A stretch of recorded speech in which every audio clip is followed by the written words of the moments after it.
focus on the local and practical rather than the international and enlightening. Give me a sec. I think I have a bit of an interruption out there. Or yeah, I'm going to take you onto it. Don't worry. Well, I'm going to also save ourselves from the distraction of this. Okay, so bear with me, ladies and gentlemen. Just one sec, right?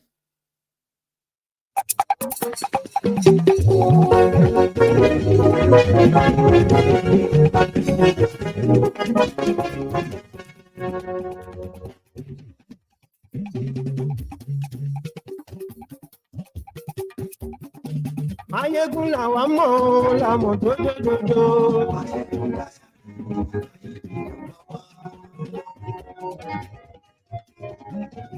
Ayégún làwọn mọ̀ làmọ̀ tó dòdòdò.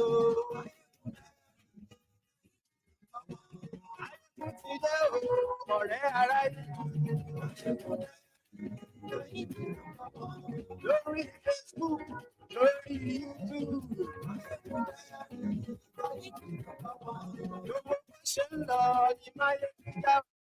Thank you very much. I think I've managed to fix that. Let us continue.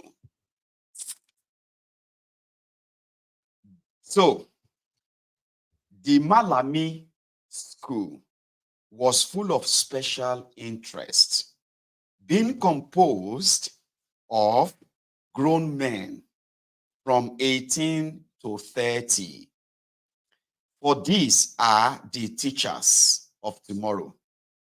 I attended the geography lesson, which was then going forward, and found these future leaders studying, not the configuration of the app or the names of the English counties, but the map of Africa, the rivers, mountain ranges, and political divisions of their own continent, not the distances between Berlin and St. Petersburg, Rome and Paris, but between Kano and Lokoja, Zaria and Yola, and the routes to follow to reach those places from a given spot. The various classes I observed were not puzzling over to them incomprehensible stories about St. Bernard dogs rescuing snowbound travelers or busy bees improving. Give me a circle. Busy bees improving. Sorry about that, because I just kept reading while leaving the picture on. So I'm reading from an excerpt. Okay. So, being edified, rather. Let me take that again. Sorry about that. I observed, follow to reach those places, rather, I observed were not puzzling over to them comprehensive stories about St. Bernard dogs rescuing snowbound travelers or busy bees improving shining hours, but becoming acquainted with the proverbs and folklore of their own land, being edified with the properties of the mango wazel or the potentialities of the strawberry, but instructed in the cultural requirement of yams, sweet potatoes, and sugarcane. I did not see rows of lads in European costume, unsuited to the climate, hideous out here, and vehicles for the propaganda of tuberculosis, but decently clothed in their own graceful, healthy African garb. In short, what was being proposed was a program of education that will preserve and sustain the existing order of rule by the emirs by helping the people to be content with their condition of life. The diffusion of education throughout the country, and especially the education of the sons of the native rulers, is particularly desirable in order to avoid the present danger of a separate educated class, in West Africa, chiefly confined to the coast cities, in rivalry with the accepted rulers of the people. The impact of European civilization on tropical races had indeed a tendency to undermine that respect for authority, which is the basis of the social order. The authority of the earth, whether the tribe, the village, or the family is weakened. Tendencies which, as Lord MacDonald observed, are probably inseparable from that emancipation of thought which results from our education system and needs the control of scholastic discipline. Anyway, as Lugard took up office in 1912 to effect the amalgamation, his agenda was to shore up and underpin the British colonial grip on Nigeria using the following three key pillars of educational policy recommended by E.D. Morrell for the North. The adoption of a program of education which placed the development of character before intellect. The promotion of Islam and Quranic education, and the exclusion of missionaries and Western education. So character before intellect. With Lugard's military background and emphasis on questioning obedience by government officials, Morrell's argument for an education policy that emphasized the development of habits of obedience had a natural appeal to him.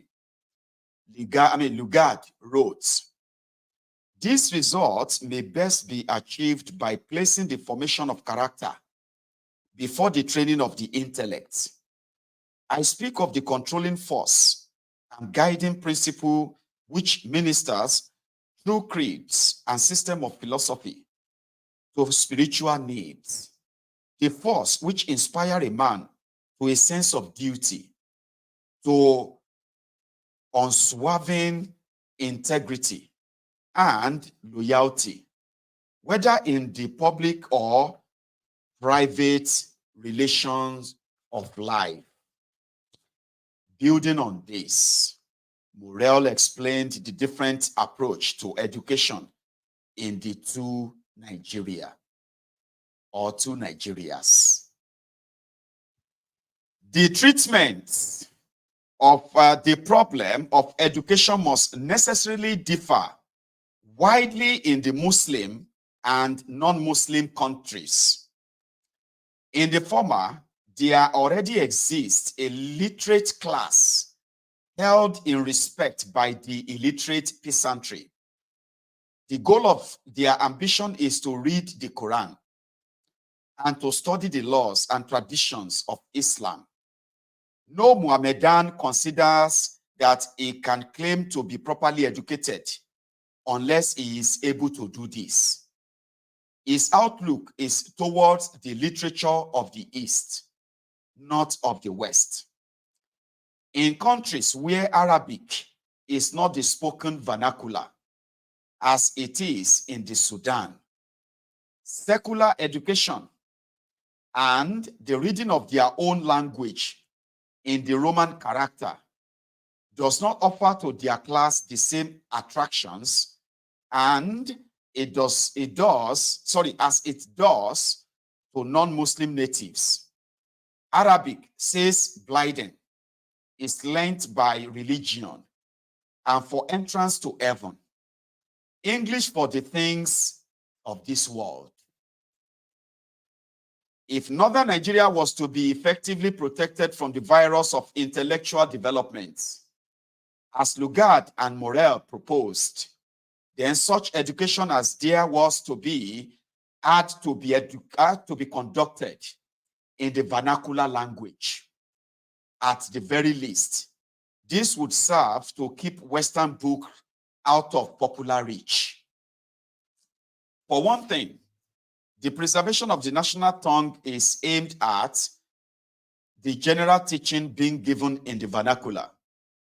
For the present in Hausa, the lingua franca of the country, Although in course of time, as the system extends, classes in Fulfude, Fulani, Kanuri, the language of Borono, and perhaps Nupe will doubtless suggest themselves.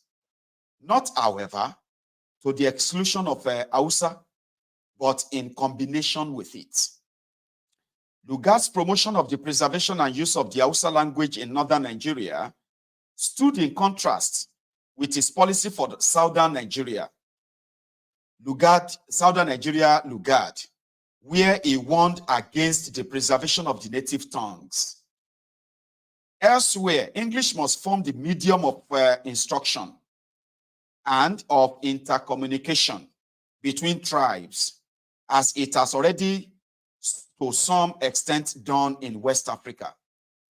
I concur with Lord Kimberley's dictum that though instruction in English must of necessity at first be given through the medium of the vernacular, government encouragement should not be asserted to stimulate or preserve these native languages or native tongues. Promote Islam, the Caliphate, and Quranic education. It was Morel who also provided the intellectual and moral support for Lugard's decision to base imperial rule in the amalgamated territory upon the Fulani imperial foundation already existed in northern Nigeria. All the work accomplished in northern Nigeria during the last 7 years can be flung away by a refusal to benefit from experience in other parts of the world, in pleading that where in Nigeria national life has already expanded through the exercise of its own internal forces into organized communities, possessing their own laws and customs, their own machinery of government, and their own well-defined characteristics, that national life shall be protected, preserved, and strengthened to enable it to bear the straits of the new conditions. One is pleading, it seems to me, for the true welfare of the people and for the highest concept of imperialism. Thus, just as the British ruled India through the princely rulers, they were set to rule northern Nigeria through the maintenance and strengthening of the Sokoto Caliphate. For this reason, not only was the feudal structure of the Sokoto Empire not dismantled, the British extended it. First over the separate Borno Empire in the north, east, and then the British extended it. The British extended it first over the separate Borno Empire in the northeast, and then through the agency of further British conquest over the many non-Islamic tribes in the middle regions of the country. As part of the policy of strengthening and preserving the established order in northern Nigeria, Quranic education was to be promoted. Morel wrote, one other fact needs chronicling in connection with those national schools.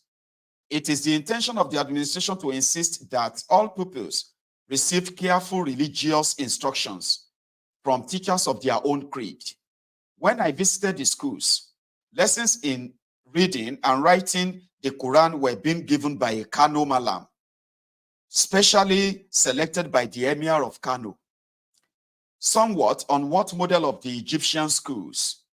It is earnestly to be hoped that the colonial office will resist any attempt at interference with this policy. Interference would be disastrous. To allow a weakening of the spiritual forces at work among the people of the northern Hausa states would be to perpetuate a cruel wrong upon those who have come under our protection and from thenceforth are our words. If the Fulani were to be the new partners, and their rule of northern Nigeria was to be preserved and extended. The earlier narrative that had been used to justify their conquest had to be rewritten. In the new narrative, the Fulani conquest of the Hausa was explained as a civilizing mission led by a great Fulani reformer. There is evidence that in the middle and towards the close of the 18th century, the Hausa kings were relapsing into paganism. It was at this period that the spark of a spiritual renaissance arose in the most northerly of the Hausas states. Gobar, which is Gobir, Othman Fodio, a Fulani, ultimately the leader of the uprising, was above all a moral and spiritual reformer, as was his teacher, the Malam Jibrila. The root causes of the Fulani outburst were spiritual in their nature. Othman led a moral and spiritual revival among a people who, like all Negroes and Negroids, are naturally more accessible to spiritual influences than are the white people of this earth. One of the obvious duties of the administration is to continue to work of the great Fulani reformer in everywhere, extending and broadening the intellectual horizon and doing nothing to weaken the national spiritual influences of the people of the land. The creation of a system of education which shall be truly national is imperative at this moment when the whole fabric of native society is being shaken by disturbing elements. The field is clear. The slate is clean. We are here unfettered by those bitter experiences of the west coast of Africa and of India, which are perpetual reminders of past blunders and daily handicaps to true progress, whatever the fuck that even means. These were the words of Morel, by the way. But let's continue. He said, keep the missionaries out. The competition for converts. Again, I do apologize that, it seems that every time I put the book down, what the book does is that it automatically presses, one of the photos, and that just pops up on the screen. I'm so sorry that I wasn't looking up enough to see that, okay? But again, let us continue. Like I told you, it's just the voice that really does matter.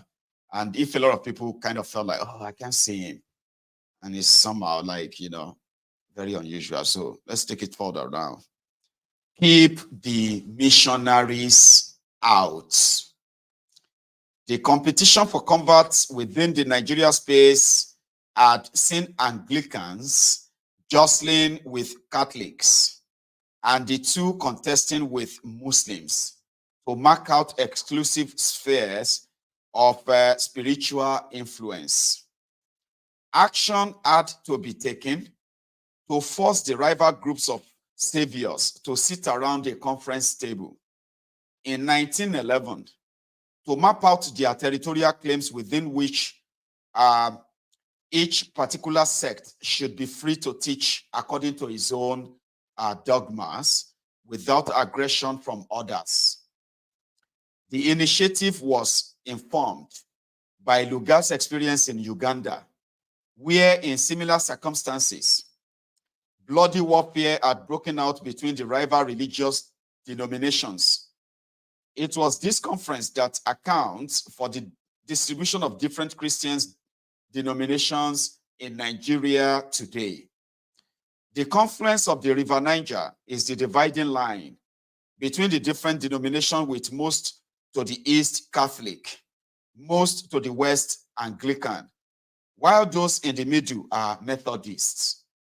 An even more significant outcome of the conference was the near perfectly horizontal line across the country, north of which no Christian mission of any denomination was permitted to enter.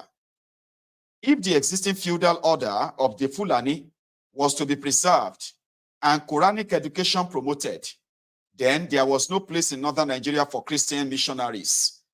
since it is the very essence of Christian teaching to uproot all aspects of the traditional order. The colonial office had seen how missionary education had first uprooted the traditional faith in southern Nigeria before the new native revolutionaries began to use their new learning against the imperial order itself.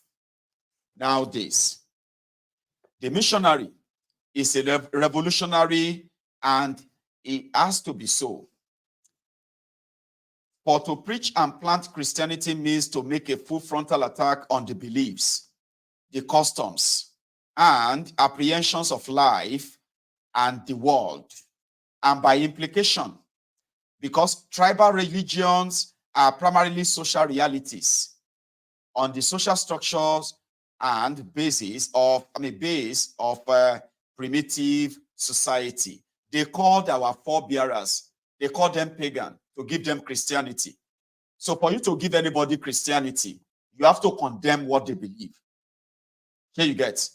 It has always been like that. Don't believe anything that somebody tells you, oh, it is said some God that touches you. No, no, no, no. When Christianity were forced on our people, they beat it into them. They condemned all our belief. They condemned all our way of life. They condemned everything and told us the best way is Christianity. So that was what they said in northern Nigeria, that they didn't want the missionaries to come to northern Nigeria and condemn Islam, because you would have to condemn Islam. You have to destroy it before you can give them Christianity. So they made a deal. Since all of these were used as tools of enslaving and capturing the people, none of them is sending you to heaven or hell, wherever the fuck they told you. Sincerely speaking, right? Those who brought them as a tool of subjugation, enslavement, and on. And also to make sure that your own way of life, your true way of life, is completely condemned, demonized. And they succeeded, by the way. They succeeded. You need to see Africans when they begin to fight themselves because of all these imported religions. But again, they all have the two of them have a lot to say about the traditional religion of people. They will condemn, they will tell you, no, they have seen the light, they have seen heaven, or they have seen blah, blah, blah, blah, blah, every other thing they do. It didn't start today. Or those who brought them didn't bring them to save you. They brought them to enslave you. And when it was becoming a problem for other things they were benefiting, they had to make a deal. Let the Muslims stay in the north. Let Islam control the north. And let the Christianity control the south. And on like that. Today, they have all of their, what do you call them, descendants, Abi? Anyway, let's continue. So, for the pragmatic British, in the face of a clash of interests between state and faith, the interest of the state would always take precedence. Although the missionaries had been the state's first partners in the construction of the empire in Nigeria, the new partnership with the Fulani leaders meant that the advancement of Christianity had to be arrested. Morel met the issue head-on. This is what Morel said. The advent of the missionary into the organized Mohammedan provinces of the north, before the country is ripe to receive them, would be a positive danger. Besides being an act of perilous akin to a breach of faith, there is a field in pagan northern and pagan southern Nigeria efficiently extensive to occupy all the energies of all the missions put together without invading the heart of Muslim Nigeria. The advent of Christian missions into Kano or Katsina or Sokoto, for example, would be regarded as an act of aggression. Their presence in Zaria is a great mistake, and I make bold to assert that it is only comparable to a man smoking a pipe on a barrel of gunpowder. We hold this newly occupied country by the force of our prestige, far more than by the very small number of native troops in our service.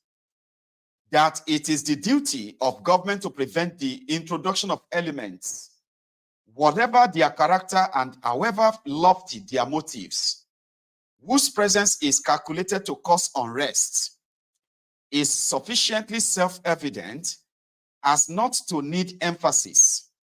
The establishment of Christian missions in the Mohammedan Emirates would not succeed in damming up the self-propelling current of Islamic propaganda, which are permanently Nigerian paganism.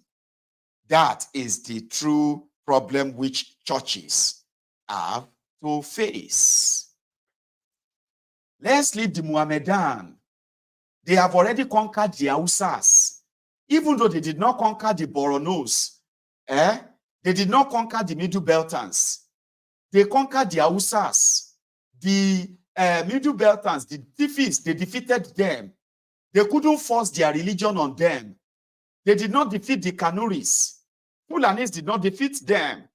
But the British forced the Fulani Mohammedan. Islam. It is the British that forced Islam on the rest of the North. It is the British that forced the Fulanis and the Fulani rule on the rest of the North.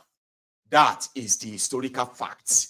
Fulanis did not conquer anywhere other than the trick that their uprising accorded them in Hausa land. They didn't dare get to area of Borono, the Bogu of today that you see today. It was the British that forced the Fulanis on these places. It is the British that forced the Islam and the idea of the jihadist Fulanis on the rest of this northern part of Nigeria. It is not by the act of conquest. Tell your children that. But let us continue. The amalgamation and the revocation of Egba independence. They did not accord the Egbas who were independent on their own and secure the independence before Lugard. They didn't accord them that same, let us continue the established order.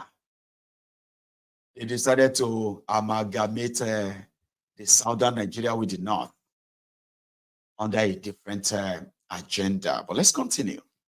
Let's continue. Because God did not create Nigeria. That's another aspect that if I see your pastor say that, if I see any of you Olori Buruku say that, Nigeria, God created Nigeria. Not only that, we'll remember, I mean, so we'll tell Ogun to like say Ogun kill you there, right? We will continue to curse you until you stop saying that nonsense and that lie. God did not create Nigeria. It is not God's. It is not in God's interest for Nigeria to be created as a country. We were not compatible.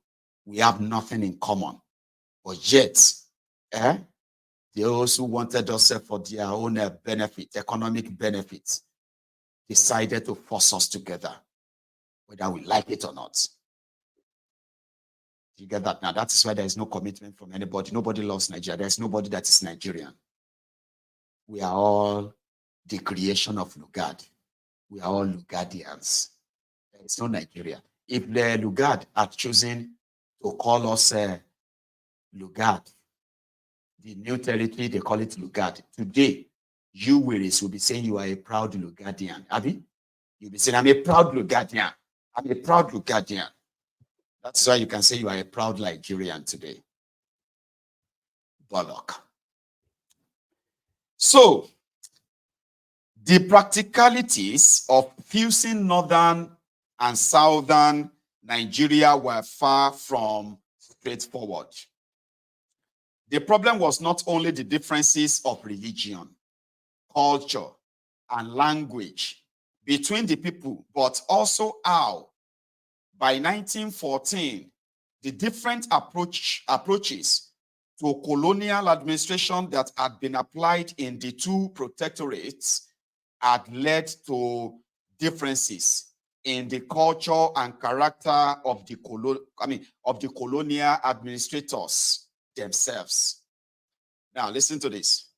The administrative and military officials appointed direct to northern Nigeria through the patronage private secretary were for the most part public school official class or officer class. In contrast to the traders, the missionaries, the sea captains, and the specialist officials from the industrial north, from Scotland, Wales, and Ireland. Some of them dissenters in religion with radical sympathies in politics. The success of the earlier amalgamation of the colony of Lagos with the protectorate of southern Nigeria was due not so much to the fact that the two sides of the union were ethnically similar, but to the fact that the same administrative and development policies were being pursued in both parts.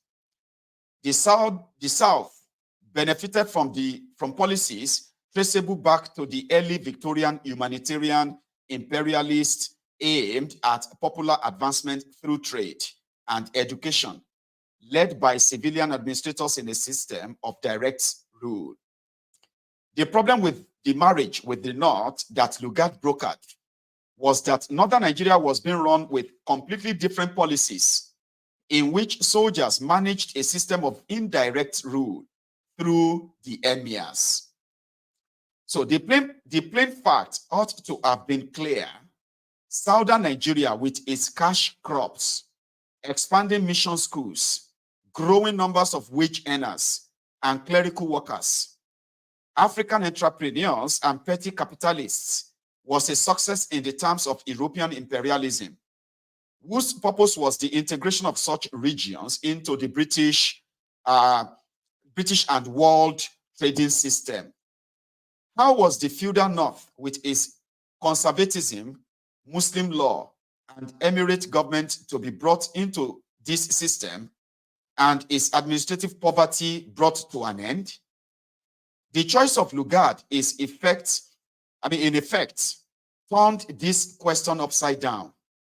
With his return to Nigeria, there could be no question of devising measures whereby the northern administration will be adapted to the new conditions. Instead, the South would have to bend to northern dogmas. It was going to require much more than the ring fencing measures which Morel had recommended. The plan Lugard adopted was to first arrest and then remove those influences from southern Nigeria itself. The revocation of Egba independence. Abeokuta, in the then still independent kingdom of Egbaland, represented all the colonial offices